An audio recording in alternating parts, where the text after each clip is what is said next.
Good morning to all of you. आज का हमारा टॉपिक है धन की निकासी का सिद्धांत। दादा भाई नारोजी ने भारत में आर्थिक राष्ट्रवाद को जागृत करने में महत्वपूर्ण भूमिका अदा की थी, इसलिए उन्हें आर्थिक राष्ट्रवाद का संदेशवाहक कहा जाता है। उन्होंने एक नए ढंग से आर्थिक सिद्धांतों के आधार पर राष्ट्रवाद का निर्माण किया था। उन्होंने अपनी पुस्तक गरीबी और भारत में अशोभनीय ब्रिटिश शासन में भारत के धन की निकासी संबंधी विचारों को बहुत ही स्पष्ट और विस्तृत व्याख्या प्रस्तुत की थी। अपने अनुसंधान द्वारा उन्होंने भारत के आर्थिक विनाश के स्पष्ट संकेत दिए थे। वे आर्थिक शोषण संबंधी ब्रिटेन द्वारा अपनाई गई नीतियों को न तो प्राकृतिक मानते थे और न ही उन्हें न्याय संगत माना जा सकता था। दादा भाई द्वारा धन की निकासी संबंधी प्रस्तुत विचारों का वर्णन इस प्रकार है। तो इसमें सबसे फर्स्ट है हमारा आर्थिक निष्कासन के प्रकार। आर्थिक निष्कासन क्या होता है? भी हमारा देश का धन जो है दूसरे देश में जा रहा है, निष्कासित हो रहा है, उसको हम निष्कासन का रूप देते हैं कि हमारा देश का धन बाहर किन किन रूपों में जा रहा है। तो इसमें सबसे फर्स्ट है हमारे दो रूपों में गया। एक तो है प्रथम प्रकार के आर्थिक निष्कासन के अंतर्गत ब्रिटिश शासन द्वारा भारत में नियुक्त अपने अधिकारियों, कर्मचारियों व सेना को दिए जाने वाले वेतन। जो ब्रिटिश हमारे यहाँ काम कर रहे थे, सेना में थे या अन्य कर्मचारी थे या और बड़े अधिकारी थे, उनको जो भी वेतन के रूप में पैसा दिया जाता था वो पैसा हमारे देश की आय में से ही दिया जाता था और वो पेंशन और पैसा जो उनको मिलता था वो अपने देश में भेज देते थे। इस प्रकार हमारे देश का धन जो है ब्रिटेन में जा रहा था। तो ब्रिटेन में स्थित भारत प्रशासन से संबंधित कर्मचारी अधिकारियों के वेतन व भत्तों को शामिल किया गया है, जो कि प्रतिवर्ष लगभग 4 करोड़ पाउंड के आसपास था। यह धन प्रतिवर्ष ब्रिटेन जा रहा था और इसमें प्रतिवर्ष वृद्धि भी हो रही थी, क्योंकि वेतन भत्ते जो है टाइम टाइम पे बढ़ते रहते हैं और टाइम पे बढ़ेंगे तो वो फिर उनकी वेतन भत्ते जितने बढ़ेंगे उतनी हमारी यहाँ पूंजी कम होती थी और ब्रिटेन की पूंजी बढ़ रही थी। दूसरा किस प्रकार का निष्कासन दिया इन्होंने कि द्वितीय प्रकार के आर्थिक निष्कासन के अंतर्गत यूरोपवासियों व व्यापारियों द्वारा भारत में किए गए अपने लाभ से प्राप्त व्यापार से प्राप्त लाभांश के रूप में यूरोप को भेजी जाने वाली करोड़ों पाउंड की राशि को इसमें शामिल किया जाता है। जो भी यहाँ हमारे व्यापारी या यूरोपवासी जो यहाँ व्यापार कर रहे थे और व्यापार करने के दौरान जो है उनको जितना भी मतलब यहाँ करोड़ों राशि लाभांश तो मिलेगा। कोई भी आदमी जब कोई भी काम करता है लाभांश के लिए करता, लाभ के लिए करता है। उन्होंने जितनी भी फैक्ट्री और कंपनी यहाँ लगाई थी वो लाभ के लिए लगाई थी और जो लाभ होता था वो लाभ को अपने देश में भेज देते थे, क्योंकि उनकी फैमिली वहाँ होती थी, उनके रिलेटिव वहाँ होते थे, तो उस लाभांश को वो अपने देश में भेज देते थे। तो हमारे देश में लाभ कमाया और अपने देश में भेज दिया, तो हमारी पूंजी वहाँ निष्कासित हो रही थी, एक भारत से ब्रिटेन में जा रही थी। दोनों तरह का निष्कासन भारत को अपनी पूंजी निर्माण से वंचित करता है। भी हमारे देश में तो पूंजी का निर्माण नहीं हुआ, जो वेतन भत्ते मिले वो भी उन्होंने भेज दिए व्यापारियों को, व्यवसायियों को, जो यहाँ लाभ कमाया अपने व्यापार से, अपने कंपनी से, उद्योग से, फैक्ट्री से, वो उन्होंने वहाँ भेज दिया। तो हमारे देश में तो नई पूंजी का निर्माण हुआ ही नहीं। तो दोनों प्रकार से भारत में जो है पूंजी निर्माण नहीं हो रहा था। अंग्रेज भारत से प्राप्त पूंजी का प्रयोग ब्रिटेन और यूरोप के अन्य देशों को समृद्ध बनाने में प्रयुक्त किया जाता था। जितना भी पैसा यहाँ से कमा कर जाते थे वो भारत को समृद्ध बनाने के लिए नहीं, ब्रिटेन और यूरोप को समृद्ध बनाने के लिए वहाँ नई नई कल्याणकारी योजनाएं और जो भी देश का डेवलपमेंट कर सकते थे ब्रिटेन के और यूरोप की, अपने देश की डेवलपमेंट में उस पैसे को लगा रहे थे। इस पूंजी में से ही अंग्रेज कुछ भाग पुनः वापिस लाते, उसी पैसे को थोड़ा बहुत अपने देश में ले आते थे और उसका प्रयोग अपने द्वारा संचालित कहाँ करते थे? जो अंग्रेजों के उद्योग धंधे थे, अपने द्वारा संचालित उद्योग धंधों के विकास और प्रसार में लगाया जाता था। भारत के समृद्ध बनाने में नहीं, भारत के उद्योग फैक्ट्रियों को समृद्ध बनाने में नहीं, भारत को किसी प्रकार की कल्याणकारी योजनाओं में नहीं। वो पैसा सिर्फ जो उनके खुद के उद्योग फैक्ट्री थे उन्हीं को और ज़्यादा बढ़ावा दे रहे थे वो, ताकि ज़्यादा से ज़्यादा पैसा कमाए वो भारत में। इस प्रकार वे भारत से अधिक पूंजी का निष्कासन करते हैं, जिसे भारत गरीब और गरीब राष्ट्र होता जा रहा था। भी हम जब सोने की चिड़िया कहलाने वाला देश धीरे धीरे मिट्टी की चिड़िया बनता हुआ जा रहा था, क्योंकि पैसा यहाँ से निकल गया। कहीं पैसा हमारे उद्योग फैक्ट्रियों में नहीं लग रहा था, हमारी जनता के कल्याण के लिए नहीं लग रहा था। हमारे कर्मचारी जो थे वो उच्च पदों पर नहीं थे कि वेतन उनको मिले, उनसे तो कलरक का काम करवाया जाता था तो थोड़ी बहुत वेतन उनको दिया जाता था। हमारा पैसा हमारे किसी काम के नहीं था, वो सारा ब्रिटेन और यूरोप को समृद्ध बनाने में लगा था। तो अपनी बात के समर्थन में उन्होंने अंग्रेज विद्वानों को शामिल करके उसमें अंग्रेजों को भी उन्होंने शामिल कर लिया। भाई मेरी बात का समर्थन करो, मैं गलत तो नहीं बोल रहा हूँ, हमारा देश कैसे गरीब होता जा रहा है, हमारा पैसा कैसे भारत में से ब्रिटेन में जा रहा है। तो आंकड़े देकर कुछ आंकड़े दिए उन्होंने, अपनी बात को प्रस्तुत करने का प्रयास किया था। वो एक उदाहरण भी पेश करते हैं कि ब्रिटेन में स्थित इंडिया ऑफिस का व्यय 5 लाख पाउंड था। ये दादा भाई नारोजी ने एक उदाहरण दिया उन अंग्रेज विद्वानों को कि ब्रिटेन में स्थित इंडिया का ऑफिस जो है वहाँ का जो व्यय है वो 5 लाख पाउंड है। शाही इंजीनियर कॉलेज का व्यय 1,34,000 पाउंड है। भारत से संबंधित प्रत्येक भवन के व्यय को भारत के ऊपर डाला जाता था। जो भी भारत को चलाने के लिए, प्रशासन चलाने के लिए ब्रिटेन में अपने ऑफिस बने हुए थे, वहीं से बैठे बैठे वो भारत का प्रशासन चला रहे थे। तो वहाँ से प्रशासन जो चला रहे थे, अपनी जो बिल्डिंग वहाँ भारत के नाम पर थी, इंडिया ऑफिस था या कोई भी इंजीनियरिंग कॉलेज था, वो सारा उनका जो भी खर्चा था वो ब्रिटेन ने उठा रहा था, वो भारत के ऊपर डाल दिया जाता था। ये उन्होंने 5 लाख पाउंड और 1,34,000 पाउंड जो खर्च करते थे उनके ऊपर, वो सारा भारत से ही लेके जाते थे। और 1870 में ग्लैडस्टोन ने यह घोषणा की थी कि भारत अत्यधिक भार के नीचे दबा हुआ है। भाई भार के नीचे तो दबाएगा, वहाँ भी पैसे दो, जो हमारे ऑफिस चल रहे हैं उनका खर्चा उठावा, यहाँ हमारा पूंजी निर्माण हो ही नहीं रहा देश में, तो भारत तो गरीब होगा ही नहीं। 2 प्रकार से उनको मतलब दोहरी मार हो रही थी उनके ऊपर, तो ना तो कमाने दिया जा रहा और जो कमाई है वो भी लेकर जा रहे हैं। तो जबकि वार्षिक व्यय 3,90,00,000 पाउंड था और 1893 में यह बढ़कर 6,80,00,000 रुपये हो गया था। जो प्रतिवर्ष का खर्च था ये इतना था, 3,90,00,000 और 1893 में 6,80,00,000। तो हम किन शब्दों में कह सकते हैं कि भारतीय धन विदेशों को नहीं भेजा जा रहा था। भी इतने व्यय का बहाना बनाकर ना, भी तुम्हारे ऑफिस पे इतना खर्चा हुआ है, तुम्हारे इंजीनियरिंग कॉलेज पे इतना खर्चा हुआ है, तो इतना पैसा भारत से और ले जाते थे वेतन के रूप में। व्यापार जो कमाया हो तो अलग जाया करता, ये बहाना और बना के लेके जाते थे कि तुम्हारी यहाँ जो है ऑफिस वगैरह पे इतना खर्चा कर रहे हैं। तो दादा भाई पहले ऐसे व्यक्ति थे जिन्होंने आर्थिक साम्राज्यवाद को 125 वर्ष पूर्व 1876 में दुनिया के सामने रखा था। भी किस प्रकार एक देश जो है दूसरे देश को अपने आर्थिक रूप से कब्जे में कर रहा है, उसके पैसे को वो कर रहा है। नेट बंद करना पड़ेगा। तो दादा भाई जो थे उन्होंने दुनिया के सामने 1836 में इस बात को रख दिया था कि आर्थिक साम्राज्यवाद फैल रहा है। उनका विचार था कि यदि ब्रिटेन भारत से बराबरी के दावे पर व्यापार करता है, भी ब्रिटेन के क्या व्यापार कराया करता कि भारत और ब्रिटेन तो बराबर हैं व्यापार के मामले में, तो विदेशी पूंजी निवेश जो है भारत की संपत्ति की वृद्धि करने में योगदान करता। ये कहता था ना कि भारत और ब्रिटेन तो बराबर हैं, दोनों एक देश हैं, दोनों भाई भाई हैं, तो पूंजी का निवेश जो होता था वो भारत को समृद्ध बनाने में क्यों नहीं किया, वो तो ब्रिटेन और यूरोप को समृद्ध बनाने में कर दिया, सारी संपत्ति वहाँ यूज कर दी, हमारे देश में बिल्कुल भी संपत्ति यूज नहीं की। तो परंतु जो ब्रिटेन से पूंजी भारत में आती है, ब्रिटेन से जो मैंने कहा था कि थोड़ा पैसा वो खुद भी अपने देश में वापस ले आते हैं, आती है तो वह ऐसे कामों में निवेश की जाती थी जिसका सारा मुनाफा विदेश भेजा जा सके। ऐसे उद्योग फैक्ट्रियों पे लगाते थे जो उनके खुद के होते थे और उनका खुद का पैसा कमाया हुआ तो अपने देश में भेजेंगे वो, तो उस पैसे वापस आने का भी कोई अर्थ नहीं था हमारे लिए। तो जो पैसा वापस लेके आए हैं तो उन्होंने खुद के उद्योग फैक्ट्री को समृद्ध बनाने में लगा दिया, उसका मुनाफा फिर वापस भेज दिया, हमारे पैसे से ही हमें और मतलब शोषित किया जा रहा था। और संपत्तिशाली होते हुए भी हम लोग एक व्यवस्था पूर्वक सतर्क में पड़े रह गई। भी इतनी धन संपदा है, इतने प्राकृतिक संसाधन थे हमारे पास, इतना कच्चा माल था, इतने उद्योग फैक्ट्री हमारे चल रहे थे, तो हम संपत्तिशाली थे, सोने की चिड़िया थी हमारे तो देश, तो फिर भी हम व्यवस्थापूर्ण जीवन जी रहे थे। उनका मत था कि जिस तरह अंग्रेज अपने देश में शासन करते हैं, यदि उसी तरह भारत में भी शासन चलाया जाए तो जहां ब्रिटेन के लिए लाभकारी होगा वही भारतीयों के लिए भी किसी वरदान से कम नहीं होगा। भी जैसे अपने देश में शासन चला रहे हैं, कल्याणकारी योजनाएं भी करते हैं, सारे अपना देश समृद्ध बना रहे हैं, ऐसे हमारे देश को भी समृद्ध बनाओ, हमारे भी उद्योग फैक्ट्री चलने दो, वो हमारे लिए भी लाभकारी हो जाएगा, भारत के लिए भी।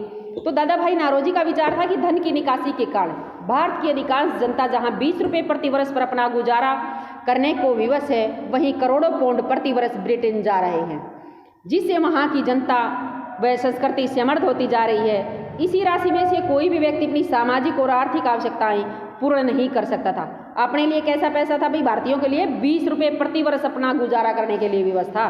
20 रुपये में 1 साल का गुजारा, देख लो भी कितना मतलब मजबूर थे हम जीने के लिए, सिर्फ जीनाए पड़ रहा था बस, वैसे और कुछ तो हमारे लिए था ही नहीं। और वहीं करोड़ों पाउंड प्रति वर्ष ब्रिटेन जा रहा था, उनके तो पाउंडों में गिनती होती थी, हमारे 20 रुपये प्रति वर्ष एक आदमी को खर्च करने के लिए मिलते थे।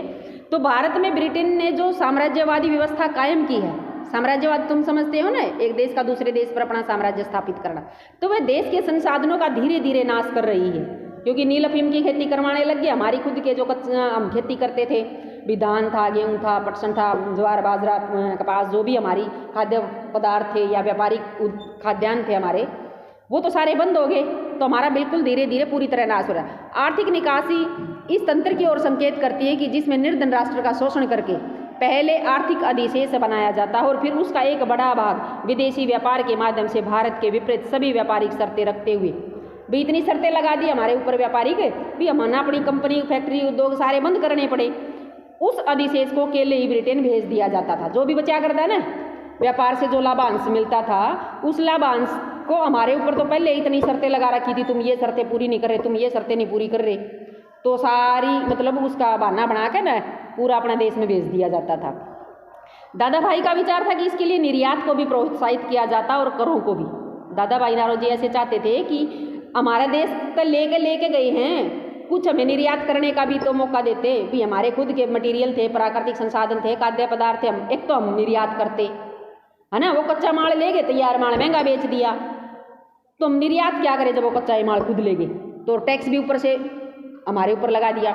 तो दादा भाई ने आलोचकों के उस विचार की कड़ी आलोचना की थी कि जिसमें यह कहा गया था कि भारत की अधिकांश जनसंख्या और आर्थिक नियमों के कारण भारत की गरीबी में वृद्धि हो रही है। कुछ आलोचक कहा करते कि भारत की जनसंख्या ज़्यादा है इसीलिए भारत में गरीबी है, और भारत में आर्थिक नियम नहीं है, इकोनॉमिक्स लॉ नहीं है, पॉपुलेशन ज़्यादा होने के कारण कोई आर्थिक नियम नहीं बना पा रहे हैं, तो इसलिए भारत की गरीबी बढ़ती जा रही है। उनका मत था कि आर्थिक नियमों के कारण नहीं अपितु ब्रिटेन की भारत के प्रति अपनाई गई गलत नीतियों के कारण ऐसा हो रहा था। भी दादा भाई नारोजी कहते थे कि ब्रिटेन की गलत नीतियां हमारे ऊपर जो उन्होंने व्यापारिक नीतियां थोप रखी हैं, लाद रखी हैं, उनके कारण हमारा देश गरीब हो रहा है, हमारी जनसंख्या के कारण नहीं, हमारे नियमों के कारण हम गरीब नहीं हो रहे। क्योंकि अंग्रेज दो तरह से भारत की संपदा को अपने देश में भेज रहा था, एक तो वेतन के रूप में, पेंशन और वेतन के रूप में, दूसरे भारत के व्यापार में अर्जित लाभांश के रूप में। जो स्टार्टिंग में पढ़ है ना फर्स्ट और सेकंड हेडिंग, हम दो तरीके से हमारा धन निष्कासित हो रहा है, वहाँ आर्थिक निष्कासन हो रहा था, धन की निकासी कर रहे थे। इसके कारण भारत में स्पष्ट रूप से दो वर्ग बनते जा रहे थे, एक समृद्ध भारत और एक निर्धन भारत। समृद्ध भारत में तो कौन आगे,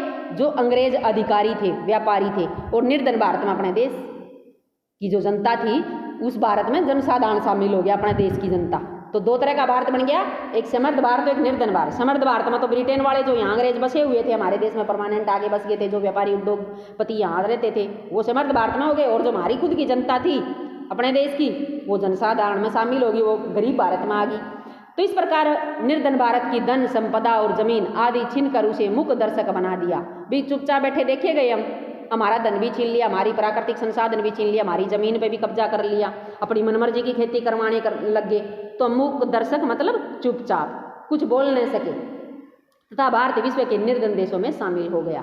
सेकंड, हमारा भारत का आर्थिक शोषण ब्रिटेन की आर्थिक नीतियों के कारण।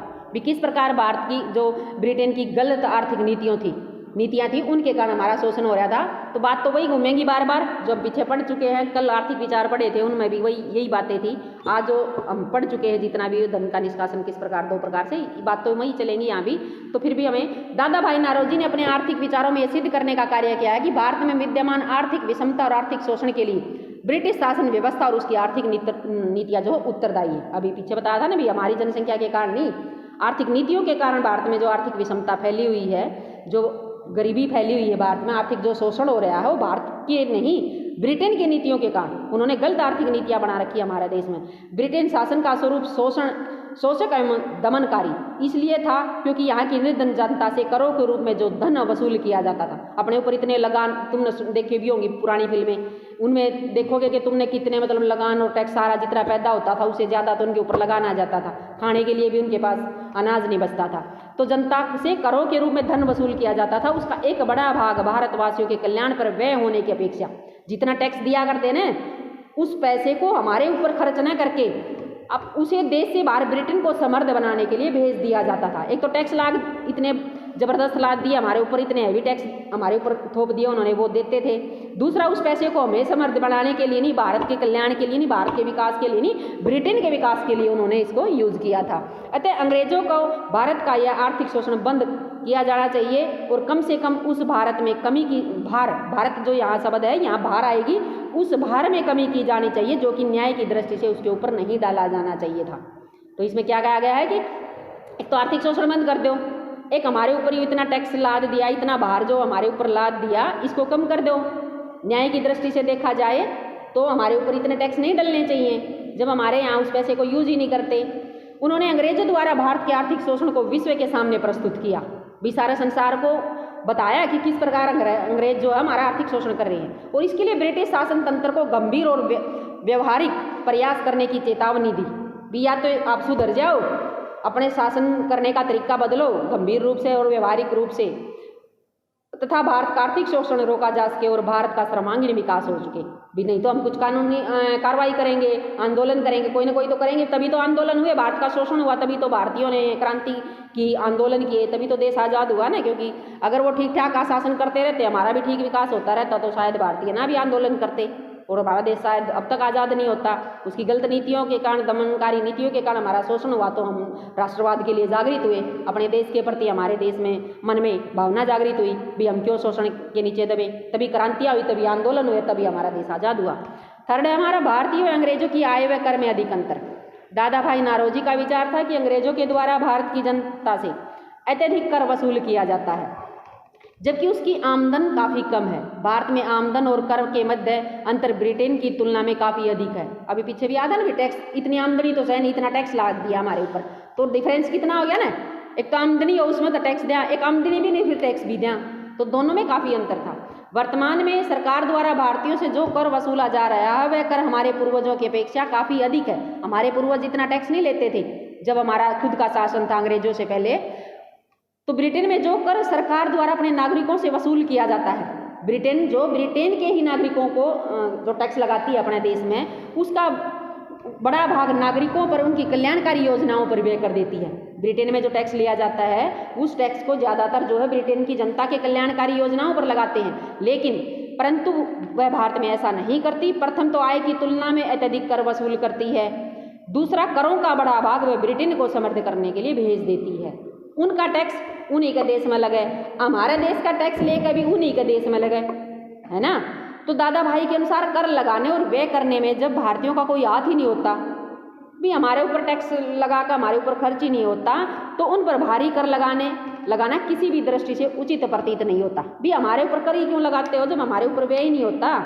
तो इस बात का कोई औचित्य ही नहीं रहता कि आप टैक्स लगाओ और हम टैक्स दें, जब हमारे ऊपर हमारे देश में उसको खर्च ही नहीं करते। जैसे अब हम देते हैं, अभी महंगाई हो रही है, हम इनकम टैक्स का पैसा देते हैं, हम भी इनकम टैक्स पे ही जो होते हैं, जो ज़्यादा कमाते हैं, उस देश को कम से कम कोई अंग्रेज तो हमारे है नहीं। अब तो अपने देश की सरकार भी कहीं रोड बनवा रही, कहीं कुछ बनवा रही है, उस पैसे को हमें लगता हुआ दिखाई दे रहा है ना। कहीं सरकारी कुछ बिल्डिंग बन रही है, फ्लाई ओवर बन रहे हैं, रेलवे है, कहीं बाहर से रक्षा मंत्रालय कुछ खरीद के लेके आ रहा है, जहाज लेके आ रहा है, कोई और लेके आ रहा है, तो हम उस पैसे को ये देख रहे हैं कि भी कहीं ना कहीं जन कल्याण के ऊपर लग रहा है वो थोड़ा बहुत। पहले ऐसा होता ही नहीं था, अंग्रेजों ने तो बिल्कुल हमारा सब कुछ ठप कर दिया था। जुलाई 1908 में लंदन में दिए अपने भाषण के दौरान उन्होंने कहा था कि आप हमारे व्यय और करों का निर्धारण इस प्रकार करते रहे तो हमारे द्वारा दिया गया धन हमें प्राप्त ही नहीं होगा और न ही हमारे समाज की व्यवस्था उन्नत होगी।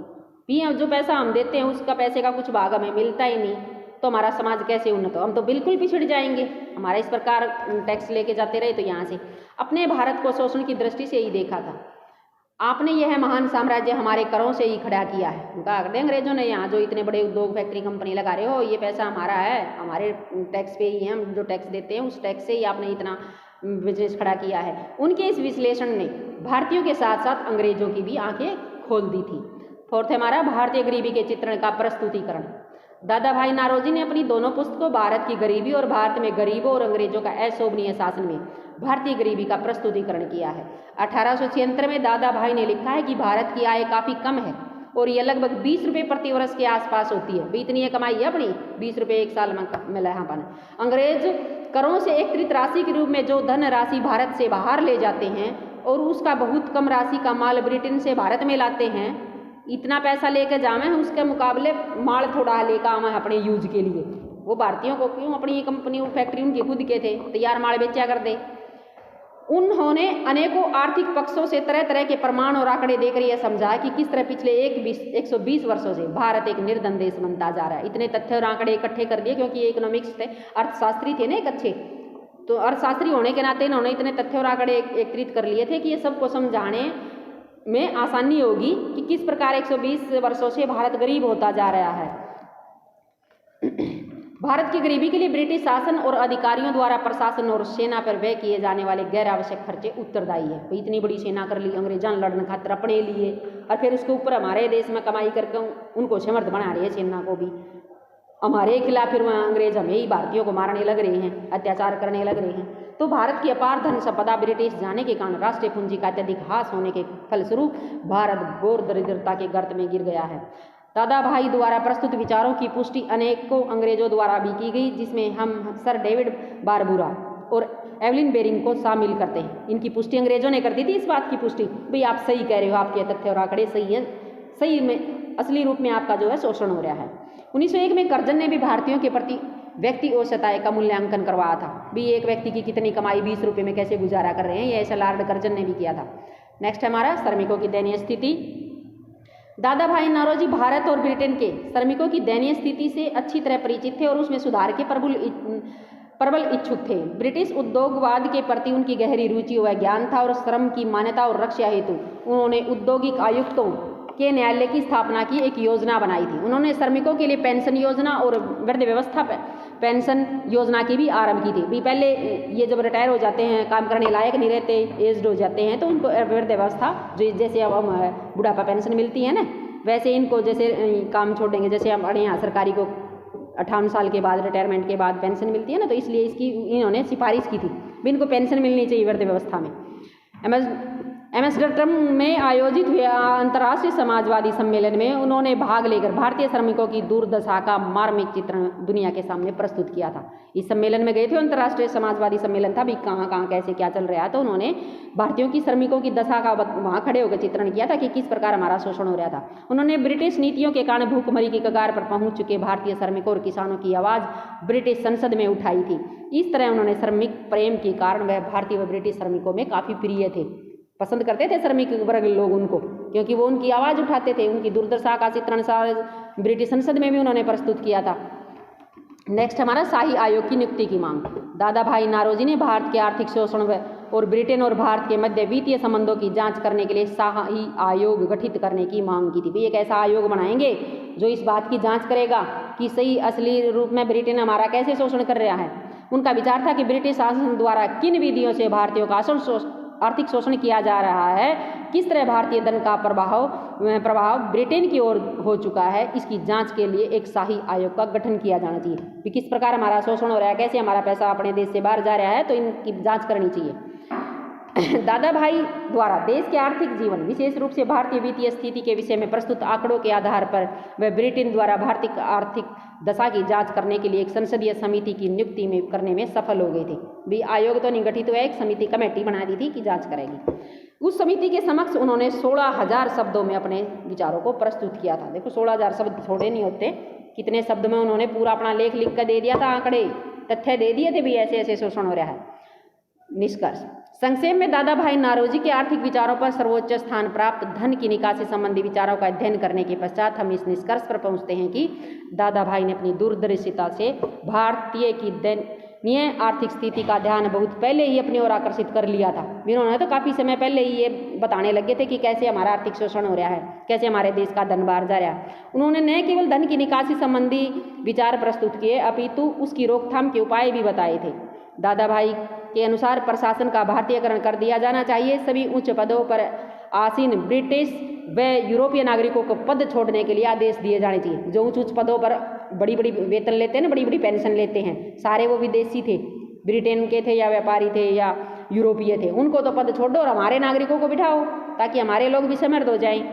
इससे भारत के प्रत्येक प्रकार की उन्नति आरंभ होगी। उनकी इच्छा थी कि आर्थिक संबंध समानता के आधार पर होने चाहिए। भाई ब्रिटेन का हमारा क्या संबंध है, जब हम इतने गरीब हो गए, वो इतने अमीर हो गए, समानता होनी चाहिए, बराबर होने चाहिए थे, हम भी इतने समृद्ध होने चाहिए थे जितने भारत ब्रिटेन वाले हो रहे हैं। उन्हें विश्वास था कि यह आर्थिक सुधार ब्रिटिश सरकार आसानी से तो नहीं पूर्ण करेगी। पता था ना अंग्रेज कितने धूर्त हैं, कितने निकम्मे हो, हमारी आसानी से तो इस बात को नहीं मानेंगे। अतः इसके लिए भारतीय युवाओं को सक्रिय तौर पर भाग लेने के लिए तैयार रहना होगा। वही क्रांति आंदोलन ये करने के लिए तैयार रहना होगा। इसके साथ ही उन्होंने स्वदेशी अपनाव और विदेशी वस्तुओं के बहिष्कार की नीति का भी समर्थन किया था। भी जो विदेशों से तैयार माल आता है ना, उसको यूज ही नहीं करो। अपने देश का चाहे कितना भी कैसा भी क्यों ना हो, यहाँ जो थोड़ी बहुत उद्योग फैक्ट्रियाँ अपनी रह रही हैं उन्हीं का माल यूज करो। जैसे अब कह देते हैं ना भी चीन का माल मत यूज करो, अपने देश की स्वदेशी वस्तुओं का यूज करो। यदि आर्थिक शोषण ऐसे ही चलता रहा तो लोग केवल ब्रिटिश माल का ही बहिष्कार नहीं करेंगे, अपितु ब्रिटिश शासन का भी बहिष्कार किया जाएगा। और हुआ भी ऐसा ही। लास्ट में पहले तो माल का होता था, गांधी ने भी यही कहा था, स्वदेशी का नारा दिया था। उसके बाद मतलब इतना अन्याय और शोषण अत्याचार होता रहा हमारे ऊपर हर प्रकार से, आर्थिक रूप से भी, सामाजिक रूप से भी, राजनीतिक रूप से भी। तो धीरे धीरे अंग्रेजों के खिलाफ हमें क्रांति और आंदोलन करने पड़े और लास्ट में हमें आज़ाद होना था और हम अपनी आज़ादी लेकर रहे। Thank you.